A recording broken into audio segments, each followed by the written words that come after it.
Good morning, everybody. Just wanted to take a few minutes to tell you about my submission for Hoger Bear's special interest group build on I.C.M, the Dangerous Cat, and the Panther build. And I hope this is okay, Hoger. You can tell me otherwise. But what I'm going to build is the I.C.M Bergepanther with the German tank crew. And yes, Hamilker, I'm going to actually attempt to paint the figures, although it'll probably be a disaster. I'll give it a shot. And let's take a look at the kit, briefly. I just cut the film off this box.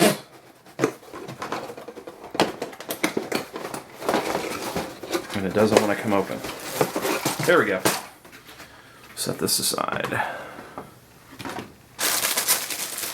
Everything is in one gigantic bag. Kind of different. Let's take a look at the lower hull. Oh, it's crisp. I certainly don't see any flash. The details actually are not terrible. If you see some of the rivet detail on the hatches, that's not bad. Not bad at all. I'll set that down. Here's the upper hull section, of course. And once again, it's details are not bad. Of course, the ejector marks are on the underside here where it's important, where we're not going to see them, so we don't need to worry about cleaning that up. Fender Detail is nice, if you can see that. Rivet detail here around the engine access areas. Hinges. Really actually not terrible for the cost. These are a relatively low cost kit. Yeah, at least they can be had for you. I think I got this one on eBay for about $28 US. Next sprue. Let's take a look here. Looks like we have rear part of the suspension. This is going to be over the top on the front of the hull. Gun travel lock. Cleaning rods. There's some tools on here and racks as well. But all in all, the detail on this is really not bad for the price. I've never had an I.C.M kit before. So let's go. These two neck sprues are, of course, road wheels. Suspension arms. Looks like the exhaust is in here as well. But look at the really nice detail on the wheel. You know, for a low-cost kit, well, I say a low-cost, a relatively low-cost kit, looks pretty nice. A rivet detail on these dish road wheels. Really pretty nice. Sprocket, of course. Detail on it is pretty good if you guys can make that out. Let me try this. I don't know if you're seeing it before. It was kind of blurry. If that's better. You guys can see that. It's pretty good detail. So those two sprues are the road wheels. Let's stick this here. And then I'd kind of heard about this. I've seen some older kit reviews of this online on some of the other websites. Really, really bad individual track links.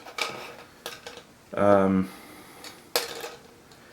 ejector pin marks are on the exterior, which is different. But I've got something for that, so I'm going to set these aside. Now here's the actual part that makes it the Bergepanther, is the crane. You know, the winch mechanism for the, of course, the maintenance part of the vehicle. What a really nice looking MG34. Wow, look at the wood texture on this. I'm not sure what you call that. It fits on top of the vehicle where the crane and winch attaches to. You guys got to see this. I'm gonna bring this in close. Look at the wood grain detail on these maintenance ports. Very impressive. At least I'm impressed. And the detail on that MG34. It's also excellent. Excellent. Looks like a couple of parts broke loose in the bag. Side skirts. They're okay. Probably the least impressed.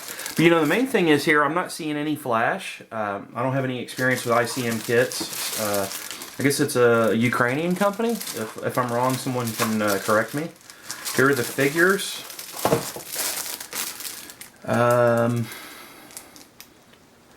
There are 4 figures. The faces actually look pretty good. Detail's good. Of course, I don't know that much about figures. Let's take a look at the instructions.